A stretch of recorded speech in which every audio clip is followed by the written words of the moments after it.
Détenu depuis 18 ans sur la base militaire américaine de Guantanamo, Khalid Sheikh Mohammed a accepté de plaider coupable des accusations de complot et de meurtre en échange de la réclusion à perpétuité, évitant ainsi un procès où il risquait la peine capitale. La prison à vie plutôt que le risque de peine de mort. Le Pakistanais Khalid Sheikh Mohammed, considéré comme le cerveau des attentats du 11 septembre 2001 aux États-Unis, a accepté un accord de sentence négocié, a annoncé mercredi 31 juillet le Pentagone. L'accord concerne également deux co-accusés de prisonniers, Walid bin Attash et Mustafa al-Aswawi.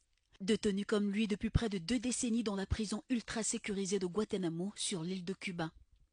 Ils sont accusés de terrorisme et de meurtre de près de 3000 personnes, dont les attentats à New York, à Washington. Cet accord permet à Khalid Sheikh Mohammed d'éviter un procès où il risquait la peine capitale en échange d'une sentence de réclusion criminelle à perpétuité, précise le New York Times.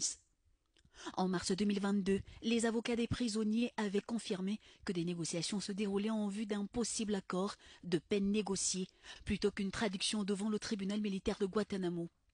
Les accusations souhaitaient notamment d'obtenir la garantie de demeurer à Guantanamo plutôt que d'être transférés dans un pénitencier fédéral sur le continent américain dans une cellule à l'isolement. Khalid Sheikh Mohammed, dit KSM, s'est vanté auprès d'enquêteurs d'avoir imaginé et organisé les attentats les plus meurtriers de l'histoire. Il reste après le chef d'Al-Qaïda, Oussama Ben Laden, la figure la plus honnie liée aux attentats du 11 septembre 2001. Oh, another one just hit. Something else just hit.